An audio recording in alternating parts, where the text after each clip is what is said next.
from being an investment banker. How did you dive into this? There are multiple highways, okay, with barriers, and each car is destined for a specific highway. You have to finish this entire stretch. Right. This is going to take you an entire lifetime, and then you have to be reborn to come on this highway. I was like, that doesn't work for me. Watch me. When did this realization happen? So 2007 Christmas, my marriage ends, and 2014 Christmas, I'm at the peak of my career and I'm like refiguring out. The bucket list that I made in 2004 all came true through the end of my marriage. I had to go through that abuse for all of these other dreams to come true. Oh, okay. So I realized nothing is for free in this universe. When you manifest, be careful. There's a price to pay. That's where I did a mistake. Why do you think that's a mistake? Okay. So I want to bottle this happiness and sell it to the world and become a millionaire. And the closest I could come to was health through Ayurveda. Okay. So I put together this project called the Happiness Project.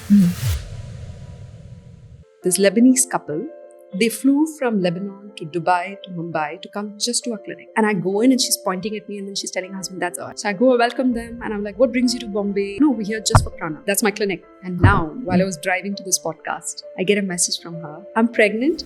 Wow. Say physical toxins. How are these toxins accumulated in the body? Eating dead foods. Dead foods is basically meat, seafood. Animals get cancer, blood pressure, diabetes, thyroid, inflammation, pus, swelling. When you consume meat, you're consuming all the diseases, right? In fact, there was someone who got the organ of a pig and he said, I can't eat pig anymore. God. Okay. We just finished shooting an amazing podcast with Dimple.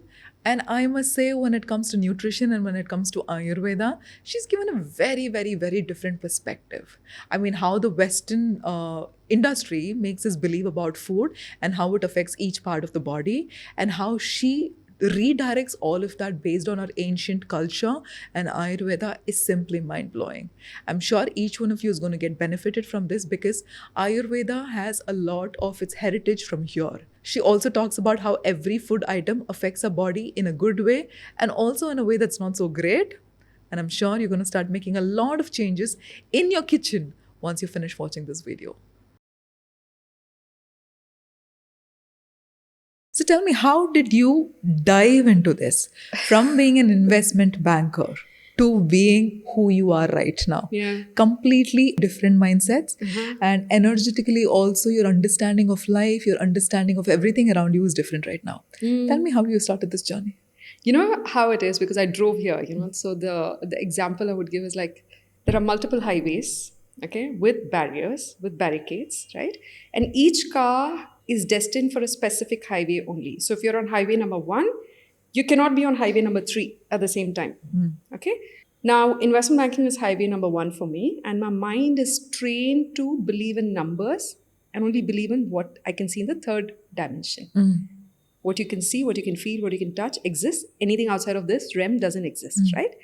So you're doing accounts, you're doing finance, you're doing number crunching, you're on Excel sheet all the time, you're negotiating, you're transacting, you're also playing these mind games, with your clients because your clients are playing mind games with you. And it's a very bizarre world, And when I noticed that you think you're creating value for your country by bringing money in the infrastructure sector like toll roads and hydropower, which is exactly what I was doing. I was doing cross-border mergers and acquisitions. I was trying to bring money into India in hydropower projects, in toll roads, and infrastructure was like the boom industry. And I thought I was doing greater good for my country. And then when I see all the corruption, and everyone's okay with it, all my fellow colleagues and bankers and lawyers, they seemed okay with it. They're like, you just turn a blind eye. I was like, no, that doesn't work for me. Like, I can't sell my soul to the devil to make money to exist in this planet, right? Because my grandfather had this one quote that stayed by me all my life. During the darkest days, this would come back to me. Service to humanity is a rent you pay to live on this planet. Wow. Right? And that hit me hard at the peak of my career in New York City. I'm living in this fancy hotel, which is like, $500 a night. And I'm like, what am I doing with my life? I'm just spending it away to fit in. So I was like, damn, the society's formula for happiness is not true. I've been living on this false pretense. So here I'm on highway 1. And the rule says that I cannot go to highway number 30 or 31. You have to finish this entire stretch and this is going to take you an entire lifetime. And then you have to be reborn to come on this highway. Right. I was like, watch me. abandon my car, jump over the barricades, and build my life from scratch on the new highway that I want, which takes my soul and my spirit all the way to happiness and bliss. When did this realization happen? So this was Christmas 2014. Yeah, 2014. Okay. There was a crazy month just before Christmas. I had 1 month tour of New York and Chicago and all the cities for closing a transaction. So I go from Chennai to Hong Kong to New York to Chicago, to New York to Chicago to Wisconsin to Chicago to New York to Hong Kong to Chennai in 4 weeks. God. Okay. It was like circumnavigating the world twice. Okay. In 4 weeks. And I come back to Chennai because that was like just my resting spot, at my family home. And I lost 7 kgs in 7 days because my circadian rhythm was broken. I didn't know when to sleep. I didn't know when to eat. I didn't know when to drink. I didn't know what my body needed. So my body was physically broken. Right. Nothing makes sense, And then I started meditating again, looking for answers. I always do this. I go into my shell to find answers. And it always works for me. So at the peak of my abusive marriage, I discovered meditation for the first time. And all I did was wake up at 3:45 in the morning, take a cold shower, go sit on the terrace at 4 a.m., close my eyes, and just quietly observe my thoughts and emotions. Not participate in it. Quietly observe it. So there were days when there were like millions of thoughts in my head, this fear of survival. Yeah. Like, will I survive? Yeah. Will I exist? Will I live to tell my story? And there were days when the thoughts were less. There was like this confidence that the universe will sort it out. All I had to do was let go. So at the peak of, my abusive marriage, I found peace in meditation, which is strange to say. Yeah. There was a day when I closed my eyes at 4 a.m. and a blink later I opened my eyes. It was 6 a.m. Okay. I do not know what happened to me during those 2 hours. Did I leave my body? Did I melt into the universe? Why do I have no recollection of what happened to me during those 2 hours at a physical level? I was just sitting there. Those 2 hours flew by in a second, in a blink. And when I came out of it, I was so peaceful. It was like I could see the future. I could preempt attacks and I could avoid it and still be at peace, not feel anger, frustration, no negative emotions. Fear of death, nothing, and I was like, wow, what is this? So luckily for me, that chapter ended. And then I went through this whole circus, becoming a gold medalist in MBA. I became a TV reporter while I was studying in college. I did 2 jobs, to support myself. And then I became a TV producer with CNBC. Then I became an investment banker, did 2 jobs. Then at the peak of my, physical health issues, I ended up in New York and my career, just took off. And then at the peak of that, I was like, makes no sense. So the mountain has no top. Like you just keep climbing. Yes. You never reach the top, right? Yes. So I was like, oh, this is never ending. There's no end to how much money I can make. There's no end to how much, desires I can have. There's no end to it, right? And then I started again meditating. And this time I had a conversation with the universe. Okay. And the conversation was different. Twice I had made a bucket list before, in my 20s and in my 30s, and all of it came true. Right. All of it in a very eerie manner. Like in my 20s, I wrote a bucket list on my desktop while I was working as a copywriter in an ad agency. Okay. I said, I want to do an MBA. I want to go to New York. I want to become a businesswoman. I want to be this fierce, independent, happy woman, right? This is in my 20s. Okay. 22 something, I get married. Abusive marriage, I get out of it at 24, not a penny to my name, no support from my society, family, completely disowned. It's like, what do I do? My grandfather takes me under his wing. He takes me to Bangalore. He's like, you start your life again with me. And I'm there and, I'm just sitting around, nothing to do. And my uncle's like, can you make a painting for me? Because he knew I was going through chronic insomnia and depression, right? Okay. Cold depression. And I wasn't talking. So he said, can you make a painting for me? I said, which one? He's like, Sai Baba. So I had 10,000 rupees that I had managed to take away in my hand purse. I didn't have my clothes. I didn't have my jewelry because he took away everything. I had 2 pairs of pajamas and 10,000 rupees. So I went and bought art material from that. Imagine you're like down to your last penny and the first thing you want to buy is art material. It made me so happy, those brushes and the paints. And then I painted Sai Baba 2 nights. So I finished painting Sai Baba And I didn't paint the background. Okay. And I didn't paint the rock that he's sitting in. Okay. It's just Sai Baba sitting with his leg on leg like this. Okay. His famous pose. Right. In white tone clothes. And until then, I had the fear of doing portraits. I was like, I cannot do portraits. I brought the canvas down because I wasn't sure, if monkeys come at night, enter the second floor. I brought it down and I left it between my both aunts' room. Because it was freshly painted, the oil glistens. Right. At 5 a.m., my aunt wakes up, opens the door of a room, and she sees that. It's a white canvas with Sai Baba protruding out of it. She screams, Sai Baba has come. And I was like, oh my God, we all woke up. We're like, who, what? So like, Sai Baba. I was like, it's a painting. I was like, that's the best compliment I could have got. And then I painted the background and the rocks and I gave it to my uncle. And my uncle gave it the highest spot in his house. He would meditate in front of that painting every day for an hour. And I was like, this is the best compliment I could have got. So his confidence in me built when I did Sai Baba. And he said, you are speaking the truth because Sai Baba wouldn't have let you touch him. Yes. And I was like, oh, finally I have my first vote of confidence. And then I'm sitting idle. He's like, why don't you study? And I started studying, because I had insomnia and I was studying like 18 hours, and I became 99.26 percentile in some entrance exam. It was like the top 0.3% of the student population. My uncle's like, what's going on? I did an MBA, I became a gold medalist. I became a TV reporter. I became a TV producer.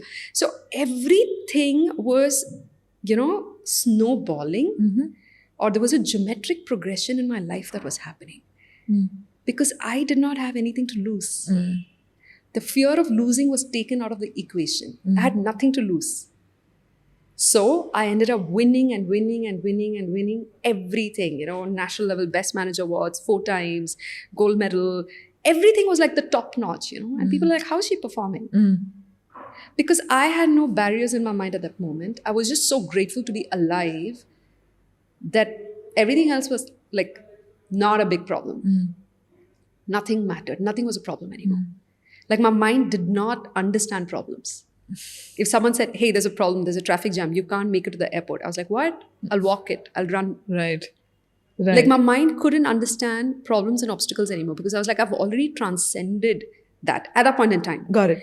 But as you grow, and I became a banker, started making money, fear also comes in when you start acquiring things. Yes, there's an attachment. Yeah. And then you're like, what if I lose this? Yeah. Then you stop taking risks. Yes. You start trying to control and manipulate your situation. And the more you control it, the less you have. Again, at the peak of my career, I was like, what am I doing? Who have I become? Left everything, came back. And this was after how many years? 2007 Christmas. Okay. My marriage ended. Okay. 2008 to 10, I started studying. Right. 2014 Christmas, exactly 7 years later. Okay. So, there's a cycle of 7. 7, yeah. It stimulates new growth, okay? So exactly 7 years later, I'm already a successful investment banker and I'm questioning everything. And I come back to India. I left everything in the US, all my clothes and fancy stuff. I was like, maybe I'll come back. And I never went back 10 years later. So 2007 Christmas, my marriage ends. And 2014 Christmas, I'm at the peak of my career and I'm like refiguring out, left everything in the US in storage, thinking I'll go back, came back to India, and I started having conversations with the universe again. So you see like the bucket list that I made in 2004, to become a successful businesswoman, to go to New York, to do an MBA, all came true through the end of my marriage. I had to go through that abuse for all of these other dreams to come true. Ah, okay. So I realized nothing is for free in this universe. Okay. When you manifest, be careful. Oh, yeah. There's a price to pay. Yes, always. Don't be greedy. Don't be foolish. And be reasonable. Don't be unreasonable with your demands. Manifest. But remember, there's a price to pay. Like if you're manifesting that you're going to become the most successful person, then you better work hard. Manifestation is not a lazy man's dream. Yes. It has to be married with intentions and defined actions. Yes. Right? So this time I was like, okay, you know what? I've made many bucket lists. I've traveled the world. I've seen every country that I ever wanted to see, done everything that I ever wanted to do for a girl from my society. It's unheard of, for us to even go to work to even get a job. Yes. Okay, it's frowned upon in my society. And for me to having done all of that single-handedly, I said, okay, you know what, dear universe? This time I'm not making a bucket list. Okay. Because I know there's a tornado that comes with a bucket list. Right. Everything gets thrown around. I don't want to ask you for things. How about you tell me, what is the purpose of my existence? Why do I exist on this planet? Is there a reason for me? And why don't you tell me, what do you want out of me? I will fulfill it. No questions asked. Now that's where I did a mistake. I said, no questions asked. I'll do what you ask me to do. Why do you think that's a mistake? I'll tell you. It's like such a... it's not a misnomer, but it's like a mistake in a funny way. Okay. It was good mistake. Okay, but it hurts. Okay. I said, I'll not ask any questions. So, be careful when you say something to the universe. The universe will take it for true and test you, So I'm telling the universe, ask me to do whatever you want. I'll do it. No questions asked. And then this is this whole journey that I'm going through. And suddenly I was like, I want to do a happiness project. Something clicked in my head while I was traveling. I was traveling in Rajasthan, Gujarat, Tamil Nadu, Kerala, Karnataka. I was in the countryside of all of these places. And I suddenly started becoming happy as a person. Like, I don't even have a reason. I don't have a job. I don't have a business. I'm in between. I'm on a sabbatical. Yet I'm feeling so happy. When you have nothing is when you experience true happiness. When you have a lot, you experience misery, actually. You're more miserable because you have more things to take care of and more things to worry about, more things to be anxious about. That's why in Japan, they have this theory of minimalism, have less things to worry about, less things to take care of. And your life would be lighter and healthier and happier. So I'm extremely happy and I'm like, what's going on? So I want to bottle this happiness and sell it to the world and become a millionaire. And the closest I could come to bottling that happiness was health. Okay. Wellness through Ayurveda. Okay. So I put together this project called the Happiness Project. It was like a 240-page information memorandum, like a proper banker. I had identified a plot, I had built this entire architectural thing, sitting with an architect on how this 99-acre property is going to look like.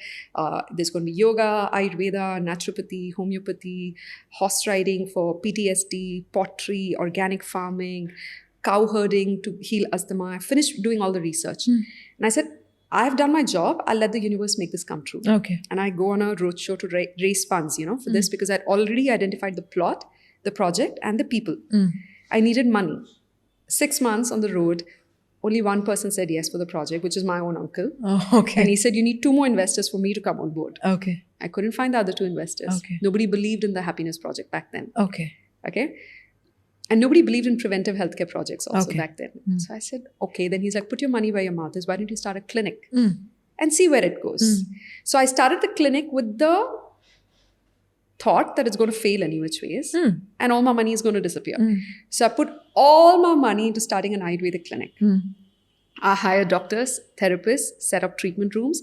I go to Kerala. I find a mentor in Vaidyaratnam. They teach me about the medicines. They teach me about the formulations. They teach me about the diseases, I started the clinic and then where's my patients? And then I'm in the farmer's market distributing pamphlets to anybody who's interested, trying to get them into the clinic for a free consult. So from investment banking in a white blazer to standing in the farmer's market, sweating like a pig, distributing pamphlets. I was like, universe, what did you do to me? So this is what happens when you tell the universe, I'll do what you ask me to do, no questions asked. The universe will test you. Yeah. And I was like, oh my God, there were nights I woke up in sweat, wondering what I'd done to my life. Again, shut down all the noise outside because it's a noise that makes you question yourself. It's a criticism and people's opinions that makes you question you. It's not you who doubts you. It's the people around you who are projecting their insecurities and doubt upon you. And it's not your job to carry it forward, right? So I let go again of all the noise outside. And 7 years down the line, we have become one-of-a-kind gut health clinic. We have patients from 60 plus countries. Wow. And while driving here, I get a message from this couple from Lebanon. This Lebanese couple did a consult with us in December on Zoom. And one of my doctors said, I wish you were here. We could have done some treatments for you. They were desperate to conceive. And the husband told the wife, why don't we just go? And a month and a half later, they're sitting in my clinic. They flew from Lebanon to Dubai to Mumbai to come just to our clinic. And I go in and she's pointing at me and then she's telling her husband, that's her, that's her. And I was like, asking my manager, who are they? She said, oh, it's a couple that had done a consult a month ago. So I go, I welcome them. And I'm like, what brings you to Bombay? Like, are you here for business? They're like, no, we're here just for prana, for treatments. I was like, oh Just my for God, prana. That's my clinic. Okay. And I'm like, we're just a 2-room clinic, it's not like a hospital or something. And I'm shaking because we've seen a lot of patients come down, but for someone to make that journey for so many days and, to make it here, I was like, this is real pressure, now we have to prove ourselves. And she's like, do you think the treatment will be successful? Do you think we'll conceive? I was like, we'll do 100%, you do your 100% and let go of all doubts in your mind. Embrace it wholeheartedly. We put them on whole food plant-based diet. We put them on panchakarma treatment. We start doing detoxification. We change their lifestyle. We gave them all the tools. We're like, these are the equipments you can buy at home in Lebanon to do the detox. Then they're in Dubai. They message me. They stay in touch. This is in Feb. This year? Yeah. Okay. And now, while I was driving to this podcast, I get a message from her. In other news, I'm pregnant, although we were not intending for it.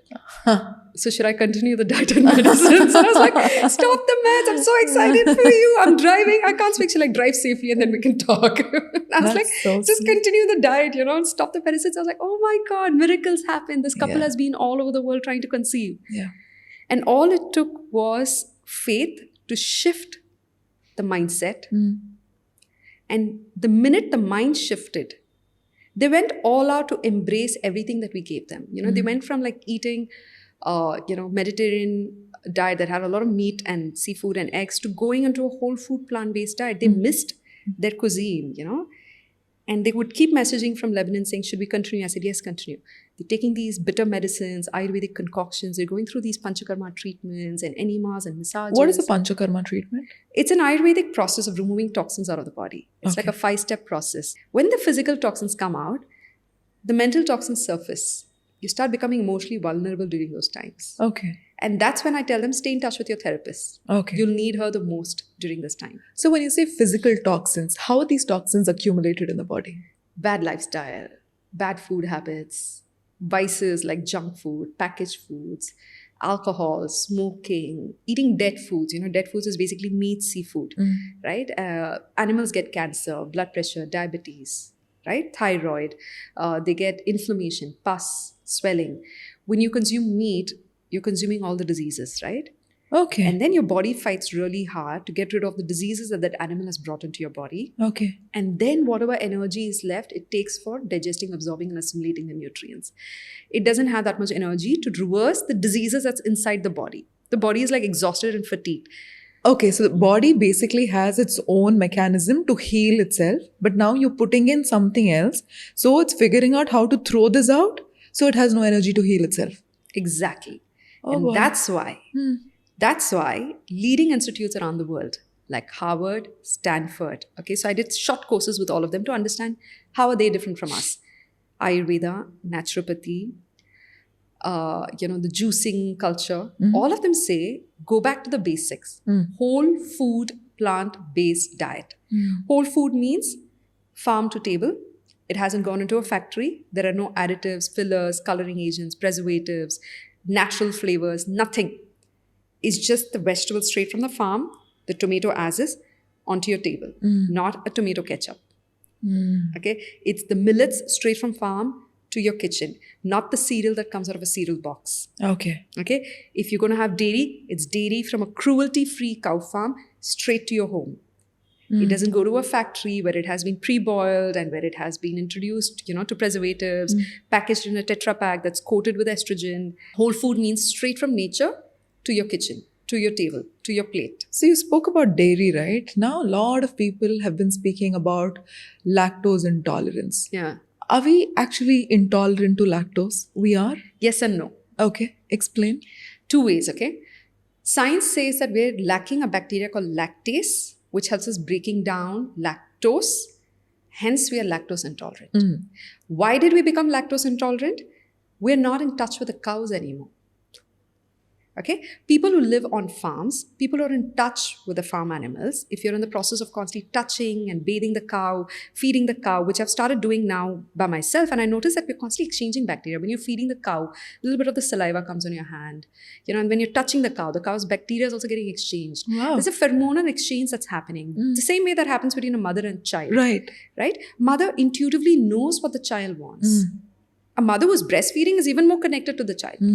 Right? The formulation of the milk changes based on the nutritional needs of the child. So the mother's milk is not the same between two feeds, and it's not the same between two children. Okay. It can be twins. Okay. So it's very interesting how that pheromonal exchange of information is happening, exchange of bacteria is happening. Now we're living in the cities. We do not have any exposure to the bacteria. Okay. We're not touching cows. We're not bathing cows. We're not feeding cows anymore. We're not on the farm anymore. And hence we become lactose intolerant. Okay. Number two, if cows are kept with kindness, the cow is also happily producing a lot of milk after feeding the calf. The cow has enough milk for its human family. The cow looks at the human as its family. So back in the day, every family had a cow. Right. And the cow and the calf was considered a huge part of the family. Like religious ceremonies would begin with praying to the cow. Right? And the cow knew that she occupied a very important place in the family. And the bull was taken to the farm to work hard.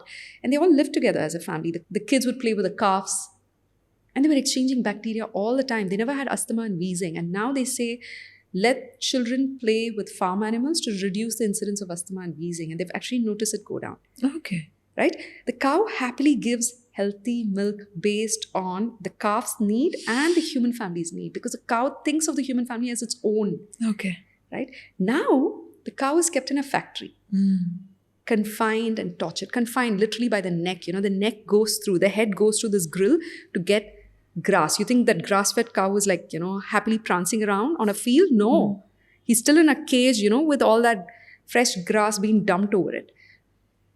The cow is in a cage. The calf has been separated to become a bag or a belt or a shoe. And the cow knows.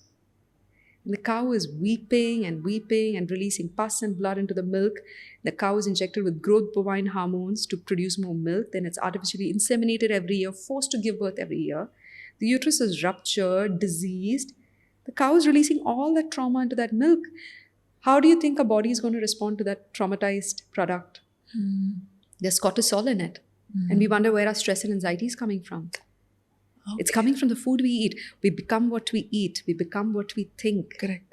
We are the thoughts we have. We're the books we read. We're the music we listen to. We're the conversations we have. We're the sum of the 7 people we hang out with. Tackle the first thing, which is the food on your plate. Right? The beauty of human life is we are sentient beings with the 6th sense. Right? We can evolve. We can make conscious decisions. We can change our diet. A cow can't change its diet from grass to meat. A lion can't change its diet from meat to grass. But we are evolved conscious beings. We're capable of changing our diet and our lifestyle. So that's number 1. Number 2, despite the fact that we are sentient beings with such heightened sense of awareness and consciousness compared to all other animals, we still cannot control our inner mechanisms. We cannot control our heartbeat. We cannot control when our lungs contract, expand, our appendix is moving or, getting affected. Our intestines are absorbing, assimilating nutrients, stomach. We don't control anything, the blood circulation and all. We can only facilitate it, support it through external variables like exercise, sleep, good nutrition, good habits, positive social reinforcements, no negative habits like, drinking and smoking. These are the external variables you can control. The only 2 things you can control is your breath and your thoughts. Actually, yes. And these are the 2 drivers, let me tell you. Okay. Now, how does thoughts impact health and disease? That's an entire conversation. And I'm writing a book on this now, and this is my new conversation now, because the first conversation was how the gut impacts the brain and the brain impacts mental and emotional health, how the gut is aligned to everything.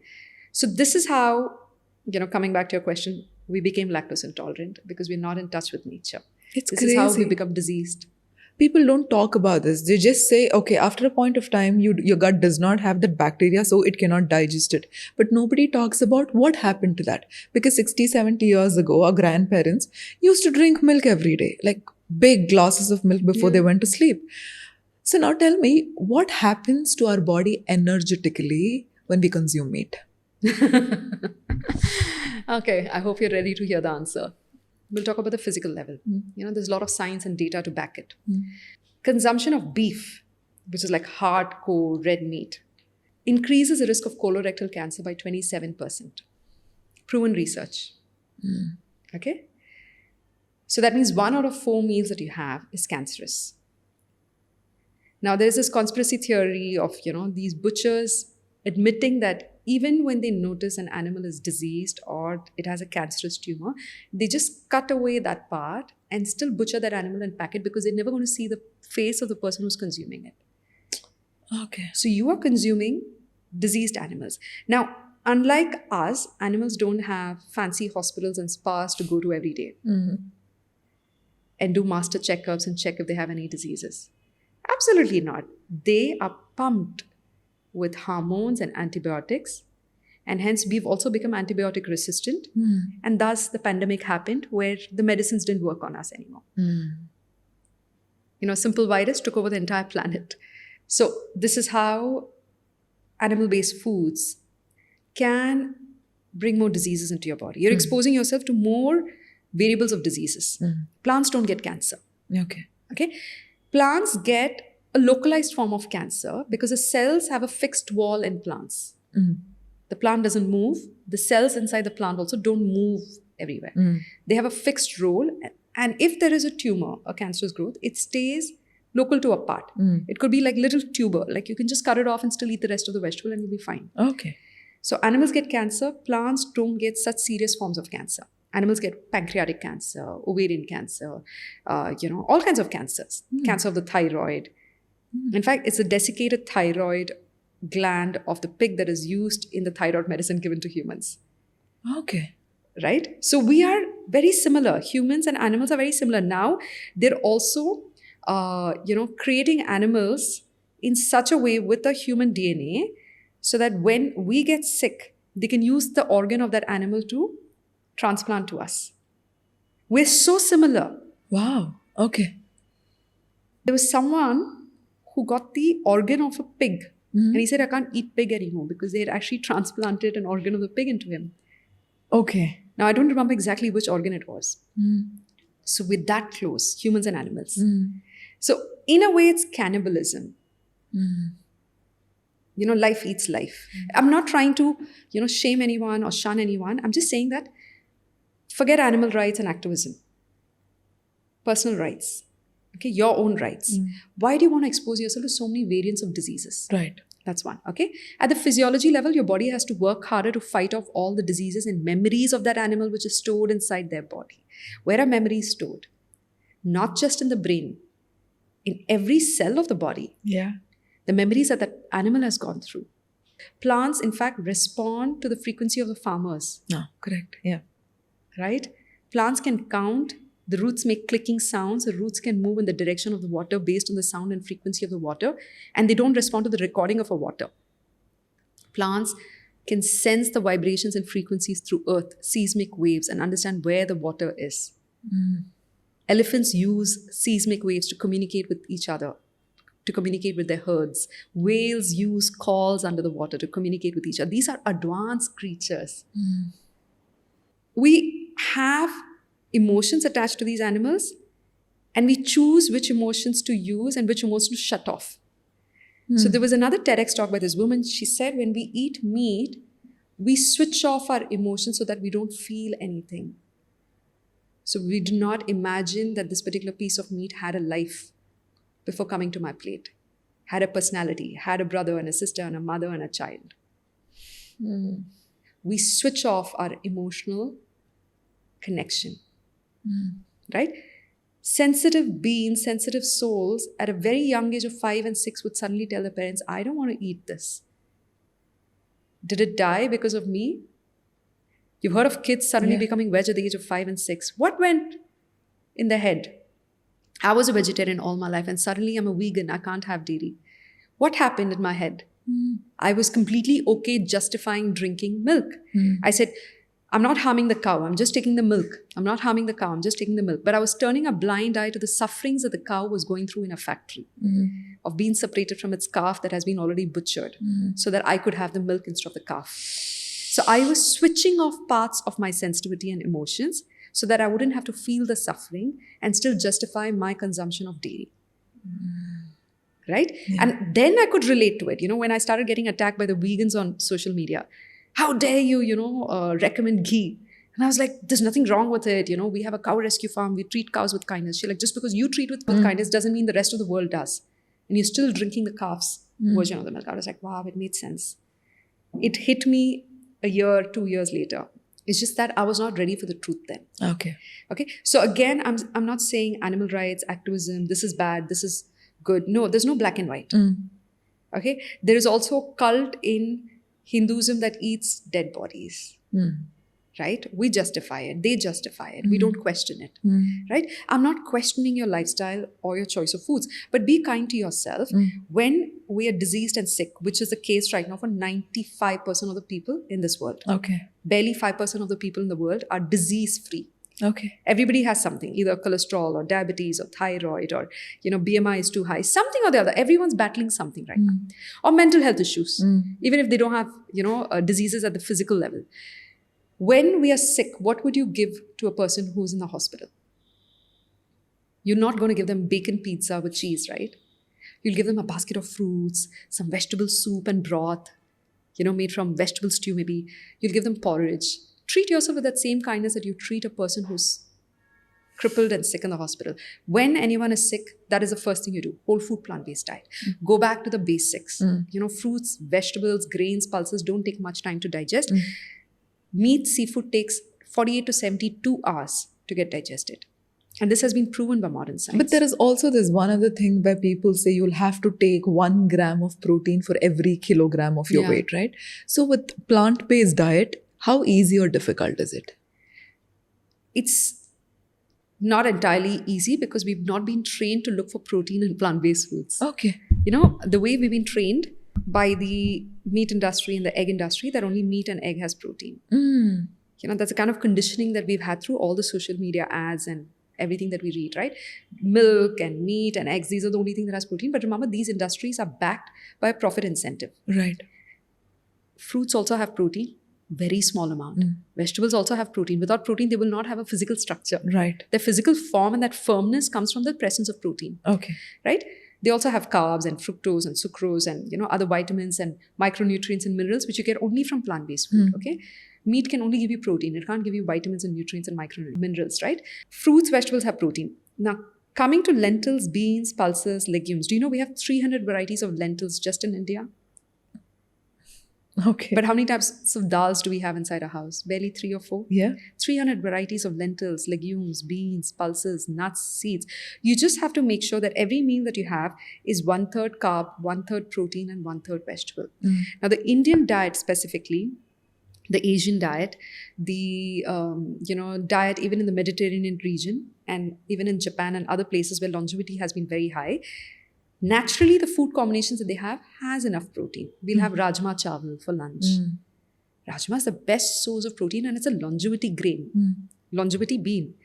Okay, it's great for your kidney health also. We will have dal chawal for dinner. We'll have a moong dal khichdi when we are sick. It has moong dal. It's one of the best proteins if you can't digest protein. Okay. We've had patients who can't digest protein at all. We just give them moong dal with sona masuri rice and lots of ghee if they're allowed, or plant-based butter. It can be coconut oil, coconut butter. Their digestion goes from 0 to like 100 in just a week. Okay. The digestion turns around. Okay. They're suddenly able to digest, absorb and assimilate the nutrients from these foods. Problem is we've forgotten how to cook it. Okay. We're all in a rush cooking it in an instant. We don't pre-soak it overnight. We don't marinate it with good amount of spices and other vegetables. And hence we get bloated and sick. And then we blame the lentil for it. We blame the legumes saying, I don't do lentils. I don't do legumes. I get bloated. What does bloating actually say? Bloating is basically your Agni, your digestive fire, is not able to function to its optimum capacity. your Agni, which is in your system, in your gut, okay? It's not a physical fire, but it's a warm energy. So that warm energy in your system keeps you alive, keeps your blood circulating, helps you digest food, absorb and assimilate nutrients. Just like how you have a flame in your kitchen on which you cook foods. So that warm Agni functions. Now, that warm Agni has been compensated because you're constantly having cold water, icy cold, it's getting diminished, lots of sodas and carbonated drinks. Then you're also having foods that create a lot of mucus, and hence the fires become sluggish, lots of sugar. All the sugary foods create a lot of mucus. A lot of dairy products, they also create a lot of mucus, ice creams and stuff like that, and wrong combinations of foods. And you're having a lot of junk and packaged and processed foods that have preservatives in it. Okay. Now, the role of the preservative is to preserve that food on the shelf for at least 6 months or 1 year. And when you eat that chip or that junk, you're not removing the preservatives and eating the chip, right? Can you separate it? No. Just like how you can't separate the disease from the meat, you can't separate the preservatives from all the packaged foods. You're eating the packaged food, you're consuming all the preservatives, and those preservatives are sitting in your gut for 6 months and 1 year. Because their job is to preserve. They cannot be digested, they cannot be broken down by the human system. We are overloading our liver. Our liver's job is to detoxify. But our liver's job is also to help us fight diseases by removing any kind of excess hormones that has not been broken down and digested. When the liver is not able to detoxify, when the liver has become overloaded, it's like your washing machine has a capacity of 5 kgs or 15 kgs of laundry. What causes the overload for the liver? Lots of packaged and processed foods and dead foods over a prolonged period of time. They get accumulated. And in fact, a lot of scientists, have proven it, that human beings have 10 to 15 pounds of backed up waste. It's like poop sitting inside your system. That's 5 to 6 kgs. So when we put patients through Panchakarma treatment, they come out feeling like shy and embarrassed. I'm like, what happened? Is everything okay? They're like, you're just like pooping like there's no tomorrow. Is that normal? I was like, of course. You've been holding it all in. Okay. Human beings have 1 kilogram of bacteria in their gut. 1 kilogram, if I had to measure it, or more. Trillions of bacteria. It's like a rainforest. The diversity is crazy. Okay. And that diversity is something that you've built since the time you were born. When you were born, the mother's appendix and the colon releases a certain kind of bacteria by the ways, which gets introduced to the baby that is born vaginally. So children who are born through the vagina have better gut health than children who are born through C-section in the initial years. And then you play in the mud, you play in the sand, you sweat, you touch other people, you're exchanging bacteria. The first 40 days, the child is not exposed to anybody except the immediate family members. So that the child is introduced to bacteria slowly. And then we kiss the child, cuddle the child, hug the child. We're constantly exchanging bacteria. Kiss is a way of exchanging bacteria. Okay. Right? When you kiss the child on the cheek, you're releasing your bacteria on the child's skin. That's why they say if you have a cold or cough, please don't touch my child. As simple as that. So the child has been collecting bacteria since the time it was born. And then comes this antibiotics, okay, which even Stanford is against. We get sick, we want immediate cure. The doctor's under a lot of pressure to also show immediate results for you because you don't have the patience to go through the sickness for a few days. Hence, they give you antibiotics. Antibiotics doesn't know the difference between the good bacteria and bad bacteria, the good cells and the bad cells. It destroys all the bacteria instead of destroying that one little bug that entered the rainforest. You have basically cut down the entire rainforest and destroyed all the animals, birds, and species that ever lived there. Okay. And now you're trying to regrow that rainforest.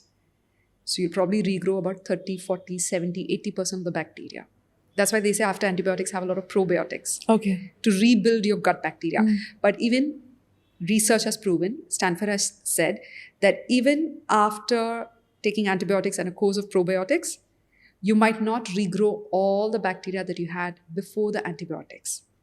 And hence, now you've developed food intolerance because a certain kind of bacteria, strain of bacteria that could digest milk is now gone. Okay. Lactase is out of your system. There's a certain kind of bacteria that could digest nuts that's out of your system. Now you're allergic to nuts. There's a certain kind of bacteria that can digest wheat and gluten that's out of your system. Now you're gluten intolerant. I had a patient who came and she was allergic to 85% of the foods that we eat. She was allergic to something as simple as French beans and string beans and gawar phali. She was allergic to all kinds of nuts, obviously. When I started doing the diet, she's like, I'm allergic to this, allergic to that. I was like, stop. And she was 35 kgs maybe. 35, 37 max. I was like, stop. You're in your 40s, 50s. You barely weigh anything. And you're allergic to 85% of the foods. She's like, what do I do? I said, I cannot design a diet. Now we're going to do something exact opposite. It's called microdosing. Okay. We will eat the foods that we're allergic to in microdose. You're allergic to French beans. Today, you'll have one French bean cooked really well with all your other vegetables. So 95% of your diet is non-allergic, 5% is allergic. But because it has come together, it's not enough to create an allergic reaction. Okay. Now the body is forced to produce new kinds of bacteria through permutations and combinations to adjust to this new climate and atmosphere that you've started eating French bean that you're allergic to. So 1 week she ate 1 French bean. Second week she ate 2 French beans. Then she started multiplying it. 1 almond. 2 weeks later, 2 almonds. 4 weeks later, 4 almonds. She was able to overcome almost a majority of her allergies. Wow. We said avoid consuming soy, peanuts, dairy, wheat, because these are the common allergens, and oats, because they have mold toxicity. Oats has mold toxicity, and milk has a lot of antibiotics and growth bovine hormones. And soy has been genetically modified. Wheat has been genetically modified. Hence, we have gluten intolerance because gluten is harder to break down, right? So peanut also has mold toxicity because it is, harvested before it is fully ripe so that it can be transported around the world. And these grains are then sprayed with chemicals, like oats is sprayed with glyphosate, I think. Which is harder for our body to break down. It creates an allergic reaction inside us, right? So she overcame almost a majority of her allergies, almost 90% of it, save these 5. But for lifestyle diseases, you can't go to the hospital. Okay. For diabetes, for thyroid, obesity, they cannot cure it. They can only give you medicines to suppress the symptoms, okay? Now, here's another patient that happened last week. Not even last week, I think exactly 2 days ago. He gave us a testimonial and we're going to put it up on our website. I recognized his wife, but I didn't recognize him. So I looked at the wife and said, you look familiar. You're my patient, right? You've come to me for a consult. She's like, no, not me. He's your patient. And I looked at him. I was like, okay, I must have missed a face. And he came to us last year with diabetes, 11 point something HbA1c. We put him on the diet and his wife is like, you tell him what to do. You tell him what to do. I said, let me explain to him why he's doing what he's doing rather than the wife forcing him into the process. The mind has to first shift. Correct. And accept the diet. Correct. When the mind accepts it, then the body follows. It's Correct. very easy to trick the body into doing anything you want. Yes. Okay. So I gave him the diet plan. He dropped his HbA1c to 5.3 in 2 weeks. The doctor before that, his family doctor, who he blindly trusts and who's a very good doctor, had put him on a medicine saying, this is lifelong now. Don't stop this medicine. 2 weeks later, his HbA1c dropped to 5.3. The doctor reduced the medicine to 1 tablet. 2 weeks later, he did not have any diabetes symptoms. The doctor's like, stop all medicines ASAP. Wow. His family doctor said, stop all allopathy medicines. And then he calls up our clinic. Our clinic says, stop Ayurveda medicines also. You don't need it. He reversed type 2 diabetes in 4 weeks. And he lost 24 kgs in 6 months. In the video, I said, 1 year. He said, no, 6 months. I was like, oh my God, I don't let patients lose more than 10 kgs in 1 year because it puts a lot of pressure on their body and heart. You sustain that 24 kg loss without any massive damage to your other organs. See that willpower. Crazy. It was not just the diet. There was a placebo effect. There was a cell harmony that was happening, where the mind had shifted the language. The thought frequency, the intentions had shifted the language and the body was tuned to the frequency of health. Everything that he ate was nourishing for him. Wow. He reversed diabetes type 2 in 4 weeks and dropped 24 kgs in 6 months and he's healthy. All his parameters are perfect. A year later, standing perfectly safe on his 2 feet, lots of energy, no fatigue. He came back to me saying, maybe I should gain a little weight. I said, yeah, 2-3 kgs. Good problems to have. Good problems to have. 2-3 kgs. Let's introduce some amount of fats back in your diet. Right. Like avocados and a little bit of cruelty-free dairy if you can source it. And they were brimming with so much pride and happiness. When I hear these success stories, it reinforces what we set out for. Yeah. And it answers all my questions, There's a woman who saved her marriage with Ayurveda. She came to us for migraines. And as is habit, on the second day, I asked her, why do you keep having these migraines? She came all the way from Vapi to Bombay for treatments, which is quite a trek. And then she said, everyone in the family was alcoholic, husband, mother, sister-in-law, mother-in-law, everyone. And they're not bad people. They're just alcoholic because there's no entertainment where they live. And I was like, okay, why don't you bring your sister-in-law? She's like, they'll never come. A month later, this woman transformed her health. And her sister-in-law showed up, paid in cash. She didn't tell me who she is. And she quietly did the treatments. And then I got to know who she is. She gave up alcohol, not a drop of wine, from someone who drank every single day. Husband showed up saying, I'll never go through this. I said, doesn't matter. I'll never give up alcohol. Doesn't matter. You're a good human being. He did the Panchakarma treatment, and during COVID, I get a call from her saying, can I have the digestive tea for like 300 people, something? I was like, oh my God, during COVID? I was like, why? What is the problem? She said, it's my baby shower, 7th month. Not only did she save her marriage, she turned her entire life around, her family around. She gave birth to this most beautiful baby that has given purpose to her and her husband to wake up to. It's brilliant. So you were telling me when you take antibiotics, you also take prebiotics after that so that you at least start growing the bacteria once again. What are the best natural probiotics we can take? So prebiotics and probiotics, you need both. Okay. Prebiotics are foods that you eat before a meal to feed your gut bacteria. Your gut bacteria are like hungry monsters. Okay. Okay? They need fiber. Okay. Feed on. First you feed your gut bacteria. Okay. Then you feed yourself. Okay. You're the caretaker of those trillions of bacteria. So prebiotics are the fibers that you eat before a meal. Okay, so it could be, asparagus, it could be your fruits, it could be your boiled vegetables, your carrots, your cucumbers. All of them have good bacteria. Have them in the boiled form or steamed or raw if you trust the source. If you know it has no parasites and bacteria, it has been washed really well. Although I don't recommend excessive raw foods because in today's day and world, everything is contaminated, unfortunately.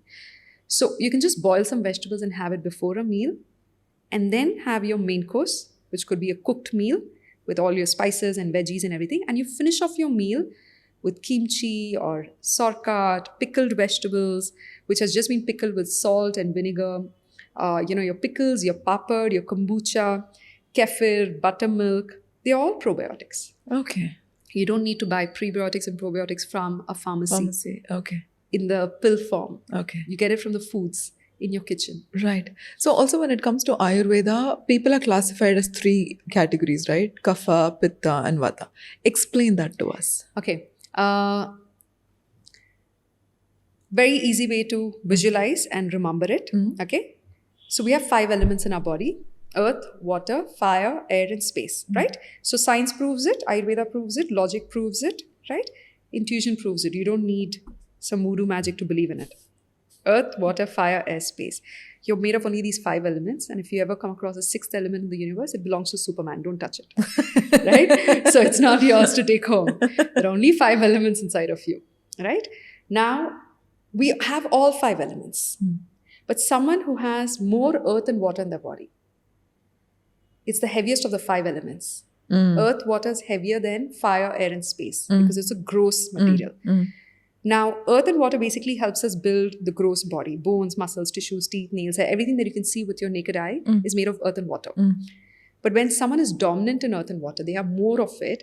They will have thick body types, thick bones, good skin, good hair, tendency to put on weight, struggling to lose weight.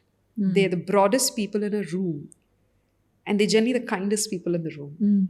Okay, they're called endomorph or kapha dominant body type. Kapha. Okay. The second body type is pitta dominant, where the fire is more dominant compared to earth, water, air, and space. Not only is their body fire dominant, their personality is also fire dominant. So they will be medium build, athletic. They're called mesomorph. They fluctuate very quickly in terms of weight. They put on weight easily. They lose weight easily. They have great metabolism. They naturally have a good musculature. You come across people, they go to the gym for 5 days and suddenly they look like, wow, what happened? They're the mesomorphs. And they have this envious body type, sharp features, great eyes, go-getters, leadership skills, They're always in the front. That fire in them, go, go, go type. But they also have fire-related imbalances very quickly, like acidity, burning sensation, hair thinning, hair loss, sensitive skin, pimples, acne, and all of that. That's the mesomorph, medium build. The athletic one in the room is a mesomorph. Okay. Then comes the Vata body type. which is air and space dominant, the lightest element. So they have thin, brittle bones, dry, rough skin, dry, rough, frizzy hair, dry colon, inclination towards constipation.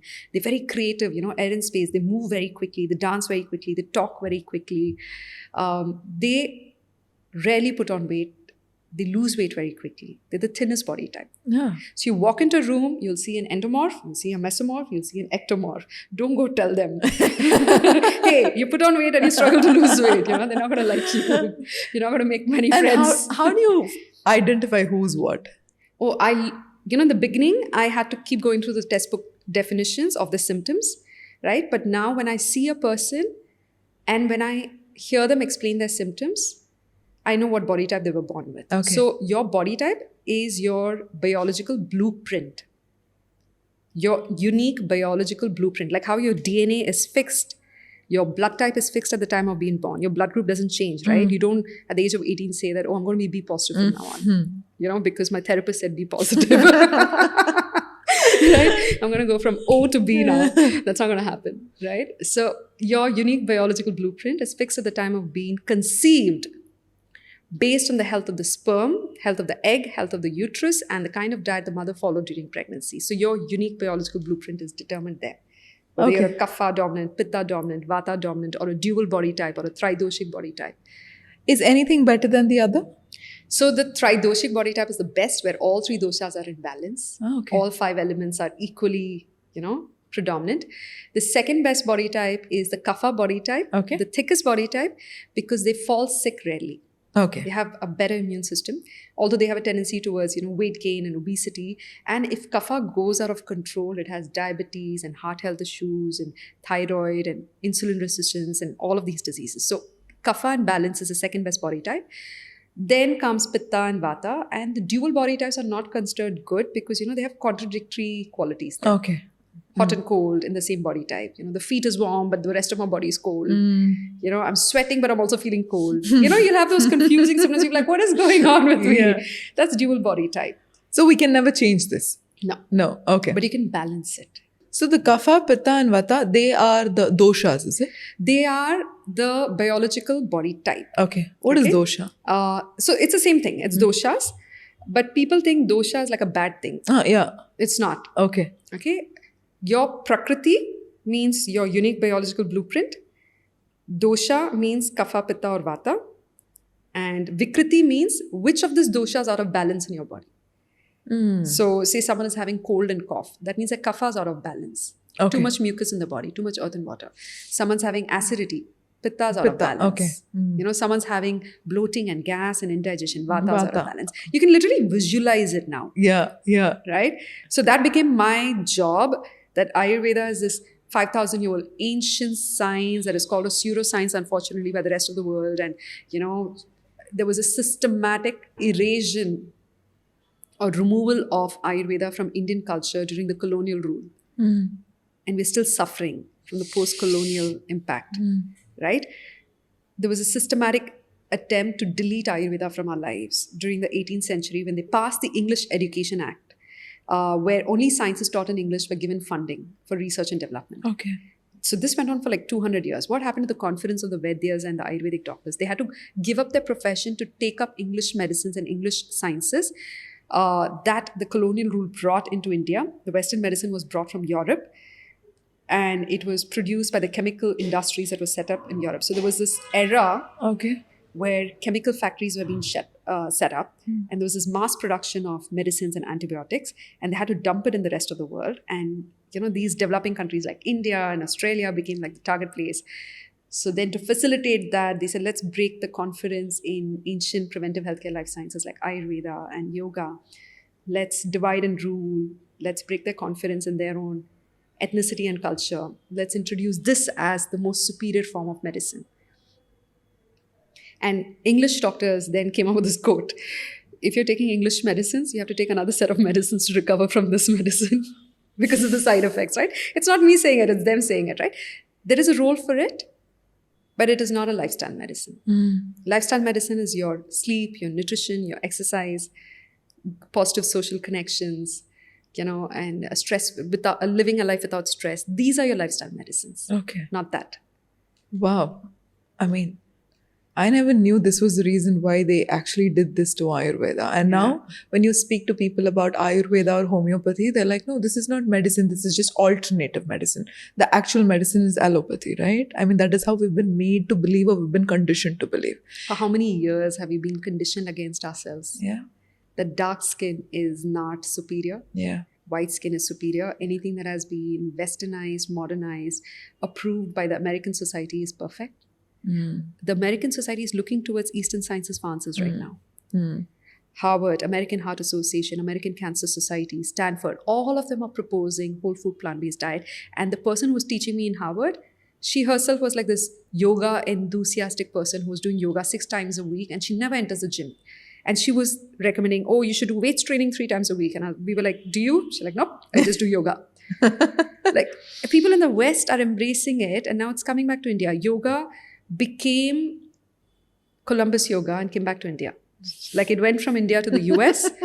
It did its entire journey in Tirth Yatra there, and then Madonna like baptized it, and it came back to India. And now we embrace yoga. Now yoga is like a universal language. Hopefully, in my lifetime, I will see Ayurveda, we will see Ayurveda become a global phenomena and a household practice. That's a vision that Prana has. And our job is just to facilitate it, become the medium for it, bridge the gap, the communication gap, because it's like a 5,000-year-old science. People don't understand it. But now see, you already know what Kapha, Pitta, Vata is, and you already know what symptoms they might have. Exactly. And it's not that complicated also. I mean, the way you put it across, I think you're explaining it really beautifully. Even the people who are going to watch this, they're going to understand this so beautifully. It's actually you getting in touch with who you truly are. And what's more important than you knowing your own body, right? It's brilliant. You know, it's like you own a car. Yeah. And you've been told by the manufacturer, never open the car bonnet and look at the engine. You're not allowed to touch the engine. You were like, what? I paid for it. Yeah. It's mine. Yeah. The same with your body. If anyone tells you that, hey, this is not science, it has not been prescribed by a doctor, hence you're not allowed to practice it. Take a walk. Healthy for you. Okay, I will do yoga. I will do preventive healthcare life sciences like Ayurveda, like pranayam, like breathwork, like herbs, like lifestyle medicine. I'll do everything to preserve my inner mechanism so that I don't have to go to the hospital to look for a cure after getting sick. Why wait to get sick? Yeah. Why not preserve your health? Prevention is better than cure. That's the first thing we learned in our kindergarten. But how much do we practice it? Yeah. Never believe the limitations that the world imposes on you.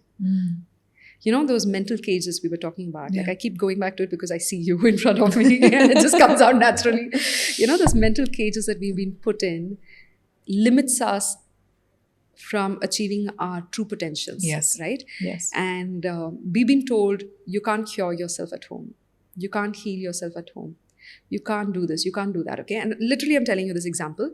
I came back from Bangalore and I was in Bombay and the water had changed so many times. And, you know, I must have picked up some infection at the airport. My lymph node here was swollen to the size of a plum. Okay. I was like, is it a tumor? Is it a tumor? Is it cancer? I got so nervous. I started touching it and I had a shoot and I could hear a difference in my voice. That's why I touched to see what's going on. Okay. In the morning, it was okay. And suddenly it became the size of a plum, you know. And I messaged my doctor saying, okay, you know, can you please quickly prescribe the Ayurvedic medicine for it? And I'm telling my manager, quickly sews it. And then I just have this little black coffee. Usually I'd never have coffee. But that moment, my body said, have coffee.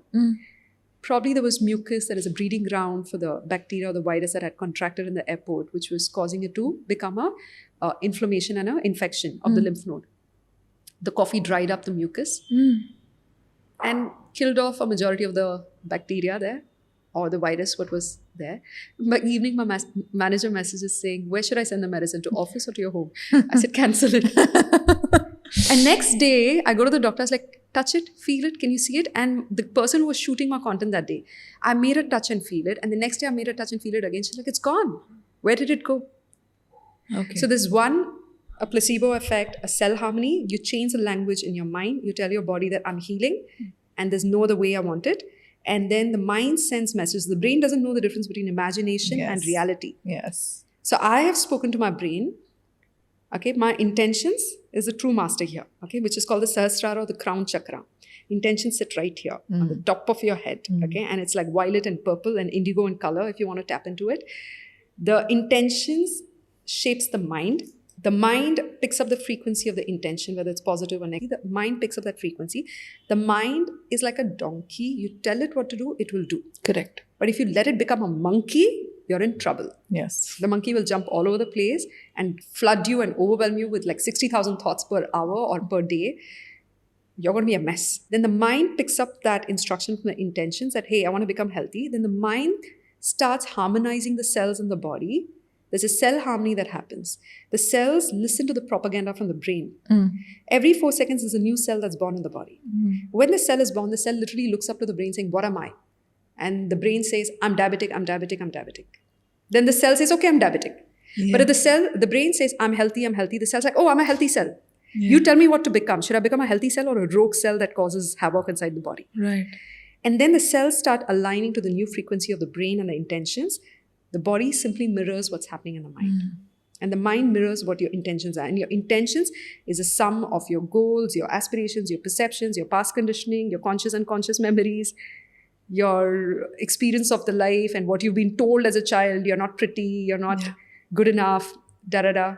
You're a sum of all of that. Your intentions is a sum of all of that. But let not your intentions be controlled by propaganda. Your breath, the food on your plate, whole food, plant-based diet from nature. Okay, back to nature. We disintegrate into nature. If we keep having these preservatives, God forbid, we will not disintegrate. They'll light us on the fire. They'll be like, this person is not burning. It's full of preservatives. And they bury you and they find you after 1 million years still there. Don't become that. Plasticinated. That's what we're becoming, with all the microplastics we're consuming through all those, plastic bottles and water and everything that we're drinking out of and eating out of. We are consuming microplastics the size of a credit card per week. How is the liver going to detoxify? Right? So clean the food on your plate. Make sure it's whole food, plant-based diet. It doesn't have any kind of plasticity in it. Herbicide and pesticides and insecticides. It doesn't have any kind of, artificial preservatives and coloring agents and all of that. Clear your breath work. Very important. Your breath is life. The first thing you do when you're born is you breathe. And the last thing you do when you die, you stop breathing. Right. Correct your breath and correct your intention. These 3 things, if you correct, you're sorted. I love how you put things together and I love how you articulate. Is it because, oh no, you're Pitta. I need a recording of this to put it on the book. No, it's actually amazing the way you articulate it, right? I mean, all of this, what you're speaking about, especially when it comes to food and the body, is quite new for me. Yeah. But for a beginner like me, I'm able to understand it so well. Yeah. It's amazing. If the information like this starts to reach out to more people, I mean, they will be so much in charge of who they are. Yeah. And they'll reach their highest potential. And I think, you know what you should do to reach your highest potential as a sage, as a monk, as a healer, as a teacher? Eat sun foods. What is sun food? Foods that absorb a lot of sunlight, that grow above the ground. So a lot of Jains, don't eat root vegetables. correct. Okay, because it has tamas in it. That's what they say. It is sluggish and it slows you down. Earth food is very good for a Vata dominant person who's feeling very restless. Earth food, like a sweet potato, will ground them. Sun foods are foods that have been exposed to a lot of sunlight. They absorb their nutrients through sun, through the air, and through the water that has been purified by the roots before coming to it. Ah, okay. The root vegetable is exposed to all the contaminants in the soil and even the herbicides and pesticides, obviously, that has been sprayed or absorbed by the soil. And also the bugs and parasites live in the root. A root vegetable will have more bugs and parasites, right? If you eat a lot of sun foods, you're reducing the amount of work the body has to do to digest, absorb, assimilate the nutrients, to detoxify and get rid of parasites and fight diseases. If you want to go to the purest form, a frugivo, people who eat only fruits that has fallen off the tree, that's the lightest food you can ever eat because your body digests and there's absolutely no residue left for you to even go to the bathroom. Oh, Because everything is nutritious and nourishing. okay. Right. So baby steps, we don't have to jump the whole Correct. bandwagon. If you're someone who loves eating meat, reduce it to 2 times a week.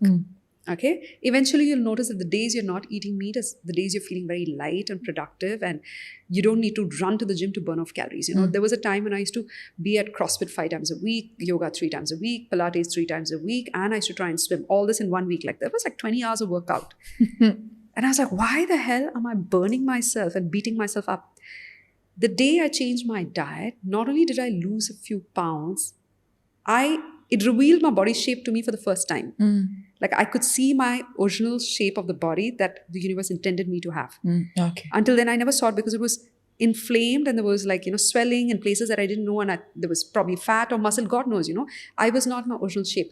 The day I went to a whole food plant-based diet is when I was my right BMI and I didn't need workouts. Now, workout was not a punishment or a ritual that I had to do to survive. Workout and movement was now enjoyable. It was life. It's like, turning on music and dancing for an hour while being in the kitchen. That was my workout. Going and doing yoga and stretching my body to its maximum potentials. That was my movement. That was my workout. Swimming happily in the sun, playing in the water. That was my workout. That was my movement. Now workout became pleasurable. Yeah. Workout became a source of happiness, a way for me to harmonize myself and sync myself with nature through water, through sun, through hikes, through treks. Water, movement became enjoyable and became like meditation. It was not something that I had to do to look the best version of myself. Right. Like I separated the two. When you separate the two is the best. The same thing with food. You have to separate your emotions from food. Okay. That's another relationship that has completely got corrupted over the years. Okay. And why so? Birthday, what do? You cut a cake. What is that cake made of? Sugar. Okay. Refined flour, sugar, colors, additives. There was a young girl who died eating her birthday cake because it had more than the permissible amount of colors in it. Some cake that they ordered online, and within a few hours she died of food poisoning from the cake. Okay, and when I said this thing on one of the podcasts, and people were like so mad at me saying, it's just a slice of cake, let the child have it. And then there was another woman who stood up for me and she made a post saying that my kid has 25 classmates, 40 people in the bus. That's 65 pieces of cake per year. And every Sunday, the family member says, it's Sunday, let them have a cake. Yeah. So do you know the number of slices of cake that the child has consumed in 1 year? Yeah. Is ridiculous, right? You're celebrating your birthday with something unhealthy. Like, why don't you just cut a big basket of fruits and distribute it and like celebrate life? Go for a pool party. Spend lavishly on things that adds value to your life, that doesn't take life from you. Right? What do you do when you want to celebrate anniversaries or, important moments? A bottle of wine, champagne, like you're drinking like and guzzling. You're celebrating happy moments with food. And when you're sad, what do? You sit with a tub of ice cream. And I've done that. Eating chocolates when I didn't know what to do. Yeah. And when I stopped eating chocolates because I took a no sugar diet challenge, the structure of my face changed. And my followers said it, I can see something has changed about you in 3 months because that's all they saw of me. In 3 months, my face looked different. The inflammation was gone, right? We're associating our good emotions and celebrations with junk food. We're also associating our unhealthy bad emotions with junk food. Right. Disassociate your emotions with food. This is something one of my patients taught me. And this woman comes from London. Her brother, reverse diabetes, watching the videos without even doing a consult. Okay. He was in London, HbA1c was crazy. His mother started watching my videos, making notes and sending select videos to the brother. This is for you, select videos to the sister. The brother reversed diabetes in 6 months and then came to me for the consult. I was like, why are you here for the consult now? The mother's like, I wanted to prepare him before bringing him to you. Okay. So that you can do the topping. I was like, great. And 3-4 months later, they already did a booking for the sister saying, when my sister comes, you have to meet her in person. Okay. Don't be out of town. Don't be on Zoom. I said, don't worry, I'll meet your sister in person. And the sister story was a transformation. She lost 16 kgs and reversed PCOS. And her thyroid has come down to literally a negative value where now the doctor is evaluating to take her off the medicines forever. Reverse PCOS, thyroid, 16 kgs down, and her son was with us. And I interviewed the son, and I've taken some videos. I'm going to put it up soon. What's your favorite food? Would you rather eat a packet of chips or cucumber? He's like, cucumber. He kept choosing healthy food again and again. Nobody was teaching him or telling him to say that. He was mirroring his mother's habits. And his mother said to me, the one thing that I've taught him is to not associate his emotions with food. When you're angry, don't eat. When you're happy, don't eat. When you're sad, don't go to food. Don't use food to replace your emotions or fill up the vacuum inside of you. Right. Fill yourself up with love and kindness and self-love. Love doesn't have to be from another person. Yes. That's again, like, a very toxic trait in us where we depend on the other person to fill us up. Yes. So first fill yourself up with self-love and kindness and compassion and empathy and all the good things that you enjoy. If you enjoy, shopping, go buy a new dress for yourself. It's okay. If you like nature, go for a hike, go for a trek. If you like cooking, cook something and give it to someone, your neighbor or someone on the streets. It'll make you happy, right? Do something to fill yourself up. Food is to sustain life. Life is not eating. People Right. live to eat. Right. No, you eat to live. To sustain life. We're a spirit going through a human experience. We're not a human going through few moments of spiritual experiences. That's true. We're a spirit going through a human experience, and the humanness requires maintenance. It requires all these variables like sleep and exercise and nutrition and positive social connections, because no man is an island. We're all interconnected. Yes. Right? This is all content from my next book, by the way. It's beautiful. I'm actually looking forward to that. I mean, everything that you say makes so much sense. And especially about the PCOS and PCOD, right? I mean, the numbers are just spiking. Yeah. I mean, a lot of people, even my friends that I know, they have PCOS, PCOD. What do you think is a major reason for this? Okay, let's break it down at the physical level. Okay, something that we can logically embrace and understand. PCOS, PCOD is excess testosterone in your body. Okay? You're living in a man's world, behaving like a man, working out like a man, working like a man in the corporate world. Your testosterone levels are always fired. That's one. At a psychological level, you're trying to behave like a man in a man's world. Be a woman in a man's world. That's the way to embrace your femininity and your truest potentials.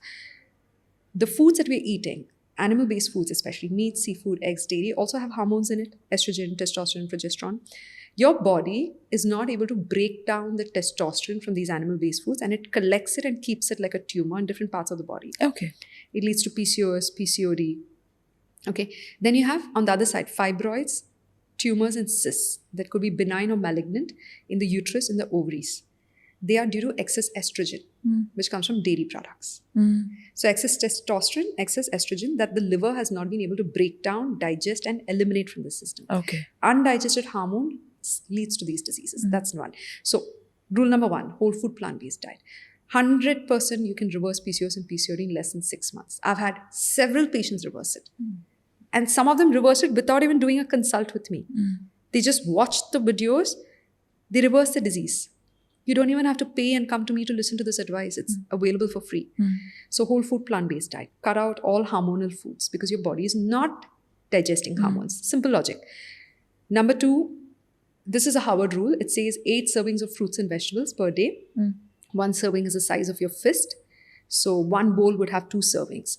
So, to break it down, it would be 2 bowls of fruits per day, 2 bowls of vegetables per day. After that, what space is left? You have 2 to 3 bowls of millets, whole grains, beans, lentils, legumes, pulses, nuts, seeds. These are plant-based protein that is easy for your body to digest, absorb, and assimilate. Okay. You're also improving your insulin resistance. Okay. And with women especially, thyroid, PCOS, PCOD are interlinked. Correct. If your thyroid hormone is affected, endocrine gland, this endocrine gland will also be affected, PCOS, PCOD. Insulin resistance is also a foundation of these 2 diseases. You're not able to break down the sugar. That is, again, excess consumption of the junk and the preservatives and the packaged foods. Everything has sugar in it. Whole food plant-based diet solves that problem. Increase your intake of roughage and fiber, fruits and vegetables, grains, legumes, lentils, nuts, and seeds, and stay put on this diet for 6 months. Exercise so that your body can eliminate the toxins. You're moving your body to move the toxins out of your system also. Okay, improve your colon health. Are you eliminating toxins on a daily basis? That's the number 1 rule for any disease. Okay. Because 90% of the diseases are triggered due to an unhealthy colon. And this is something proven by all universities, right? And those 90% of the diseases are all the internal diseases, right from neurological disorders like Parkinson's, Alzheimer's, lack of coordination, lack of concentration, mood swings, irritability, bronchial diseases like cold, cough, sinus allergies because of mucus being accumulated, not getting eliminated, musculoskeletal disorders, gastrointestinal disorders, gynecological disorders, fertility issues, skin diseases, all the way up to toenail fungus, right from depression to toenail fungus, is caused due to an unhealthy colon. Oh my God. Right? You fix your colon, you fix everything in your body. How do we fix our colon? So, again, circadian rhythm, The colon responds to the circadian rhythm. The colon is active between 5 to 7 a.m. Wake up early, do some light exercise to improve peristalsis, which is the downward moving wind principle of the body, so that the waste gets pushed out. Have healthy fats in your diet, like avocados and coconut oil and olive oil. This helps in lubricating your GI tract, intestines, and colon, so that the waste can move out smoothly. Have a lot of roughage in your diet that adds volume to the waste, so the waste can come out. So your vegetables, right? It feeds the good bacteria and also adds volume to the waste. Vegetables, then fruits, simple sucrose and fructose, okay? Then well-cooked grains and lentils, pre-soaked overnight. These are the great ways of improving your colon health. Lots of hydration. Hydration doesn't have to be just water. Some people don't hydrate well with just water. Okay. You can put, Celtic salt on your tongue and drink water. This absorbs water. There's something I learned from Barbara. It absorbs water in your cells. It pulls water into the cells because of the presence of salt. Salt holds moisture in the body. 1 gram of salt holds 10 grams of water. So if you leave salt on the table, come back after some time, it becomes wet. Yeah. That's why we keep the salt away from all the spice box. Right. We never keep salt in the spice box because it'll ruin everyone. Right. So you can improve salt intake to improve hydration. You can have lemonades. You can have buttermilk made from coconut milk or from cruelty-free dairy milk. I love coconut milk. Like I literally have a glass of coconut milk every day with some pudina powder. I play around, with some jeera powder sometimes, or some pepper, some bundi if I want a little junk but still want to play safe. Bundi on top. So I'll do some of those things. You can even put grated cucumber or carrots. Do what you want. You can make a stew out of it, like a Thai curry. Coconut milk is like one of the best things Mother Nature has given us. Okay. If you don't have the time to make coconut milk, you can just take coconut, desiccated coconut, and sprinkle it on your vegetables and your stews and your curries. Let it cook and marinate. Even that's a great way of getting the fat in. Fat, roughage, hydration. And waking up early.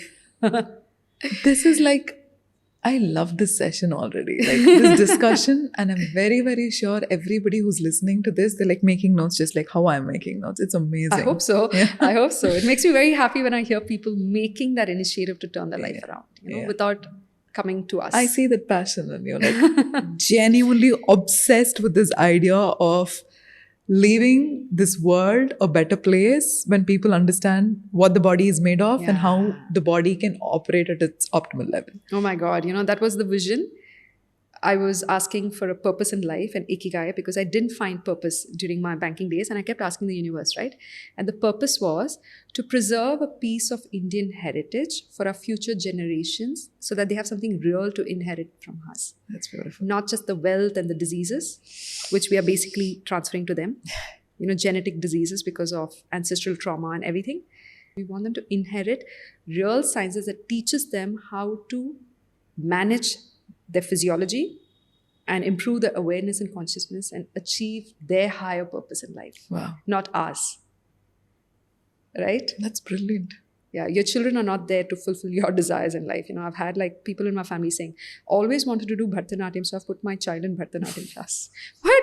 That's not your child's dream. That's your dream. Stop living your dreams through your child. And the child is like overwhelmed with Bharatanatyam and basketball and chess. And I was like, when does she play with mud? Yeah. When does she build sand castles? When does she just sit and like giggle and laugh with her other friends? Yeah. Like, don't overwhelm your children. Give them something real and let them make their decisions and choices in life. This is something which is very beautiful. Today morning when I was doing the podcast with Atul, we were talking about how just being sincere with who we are solves most of the problems for us. Be honest. Yeah, just be honest with who you are. It can be anything. You can be good, bad, ugly. It can be anything. Just be honest with yourself saying, hey, I am this. Don't try to bullshit to yourself. Because I believe the best transformation for me in my life happened when I stopped bullshitting to myself. How old are you, if I might ask? I'm 33. Oh my God, you're that spiritual time of your life. Yeah. 33 is spiritual year. That's when my life turned around. Okay. This was 2007 or 2014? 2014. 14. Okay. Now I'm 41. Okay. 33 is like the best year of your life. It's called the spiritual year where things just reveal itself to you and it can turn your life around. I think I'm at a point where I have no desire, but just one desire.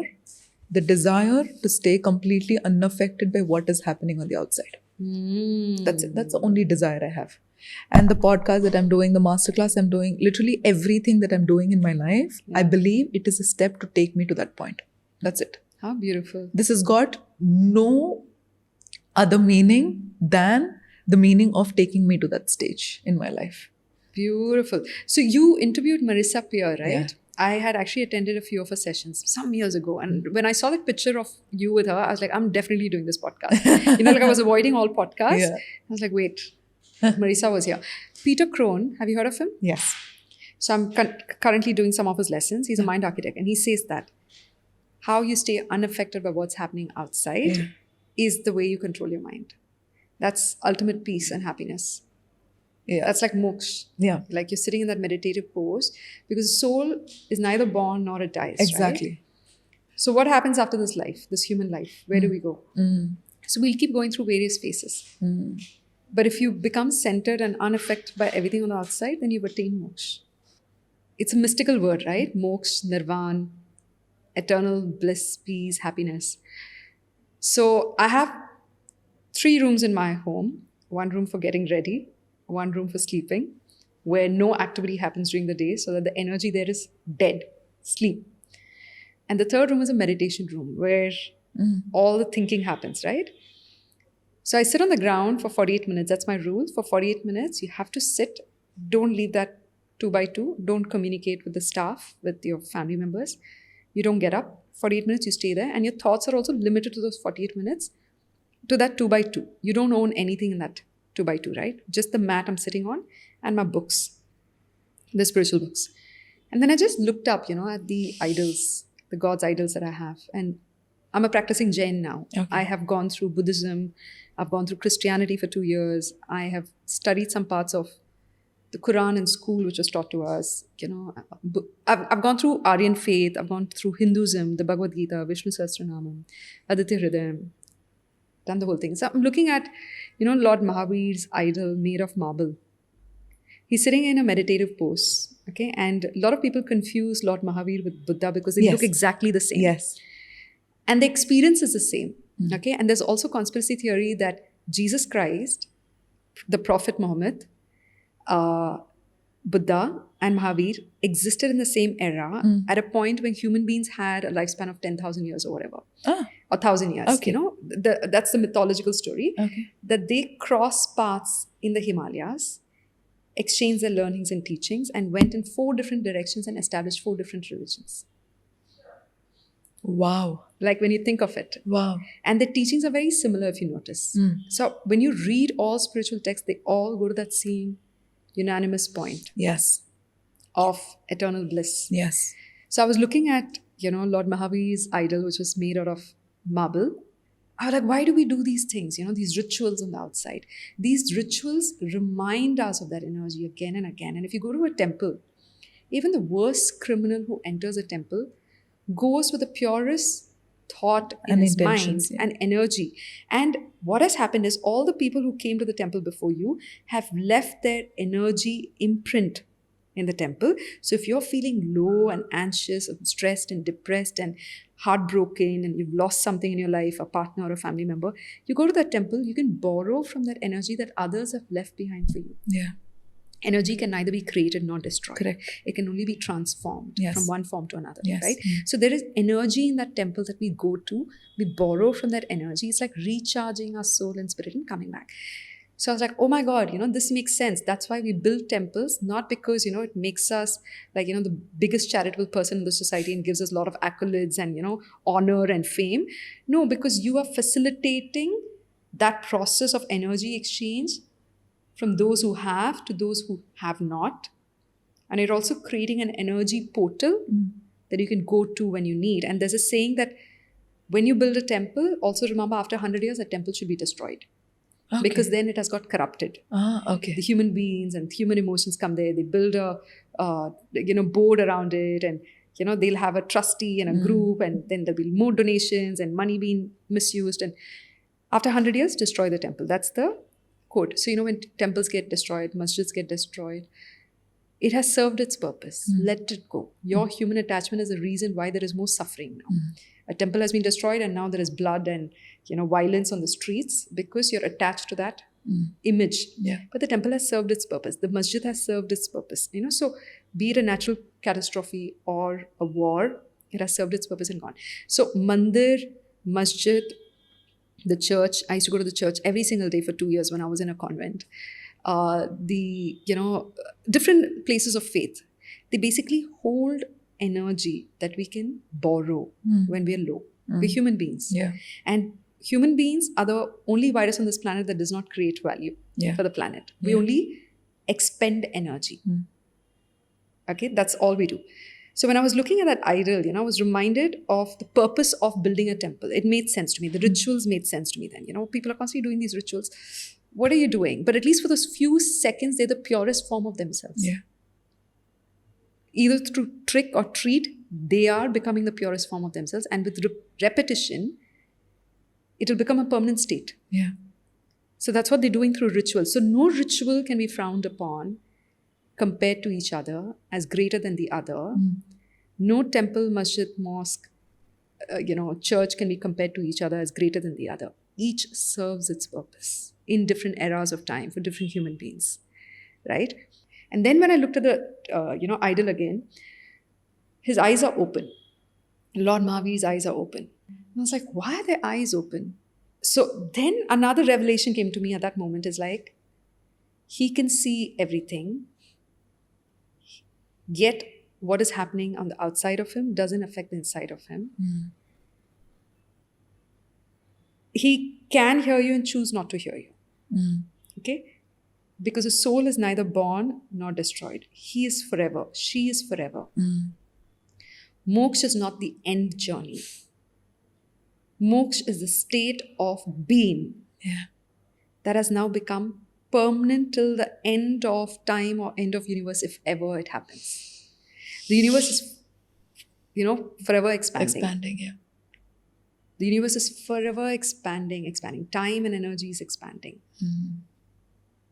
Okay, these are dimensions. It's called the Trinity of Trinity. Okay. Right? So, time is forever, energy is forever, the universe is forever expanding. We are forever. Yeah. Can you make peace with that? That there is no beginning and end to us. We are spirits going through a human experience. We're going through sufferings and trials and tribulations and challenges and friction, loss. This is just to become the highest version of ourselves and attain that permanent state of peace, which is not the end. It's not the full stop. It is a permanent state. So Lord Mahavir, Lord Buddha, Jesus Christ, they're forever existing in the paradigm of time and space and matter. They're in a different parallel of the universe. The first thing that happened in this universe is word. Om, sound. Sound is God, they say. And if we have to experience divinity, it is again through sound. That's why we pray, chant, hum in the morning, which strengthens your vagus nerve, which strengthens your gut-brain connection, which improves your digestion, metabolism, immunity, colon health. Okay. So chanting, humming, praying, these are not rituals that our ancestors created and imposed on us. This is the way for you to experience divinity, to experience the universe, to experience your physiology of the body, to experience the highest version of you mentally, emotionally, spiritually, energetically. Wow. Sound is God. And that's why this podcast. And maybe I have a reason to come back for more podcasts, even after my second book being so 100%, because I vague. believe you, me, and everybody who's doing the work that we're doing, we're mediums or we're channels of the universe. And the universe is literally using us to give the information that people want to listen to. Exactly. Allow yourself to be used by the universe. That's it. Stop making a bucket list asking the universe to fulfill your desires. Yes. Why don't you fulfill the universe's desire? Yes. And live through your purpose. Yes. And that's why I always say, when you are of service to people, the universe is of service to you. Oh my God. What is better than that? The entire universe is at your service. Yes, that's it. Oh my God. So I'm going to say this to my grandfather that, the rent you pay to live on this planet is service to humanity. Yes. And now when you're serving humanity, God is serving you and your higher purpose. Miracles happen when you allow it to happen. Absolutely. Powerful. This conversation has been revelation even for me, I'm hearing things, I'm taking back things home. Dimple, thank you so much for doing this. I loved this conversation. It was a fabulous, fabulous conversation. And this is the first time I'm ever telling somebody we're going to do a part 2 of this. For sure. All right, everyone is witness to that. Yes. She's committed to We're part doing two, a and I part have two. no idea what we're talking in part two. After your book is released, we'll definitely do a part 2. I Oh my really want to God. have more conversations around this. Thank you so much for doing this, Dimple. Thank you for holding space for this conversation, for being the medium, for bringing this forward, and for allowing us to be the authentic version of ourselves in this podcast. That's so beautiful. Thank you so much. Thank you. Amazing. This was amazing. Yeah, I love the conversation.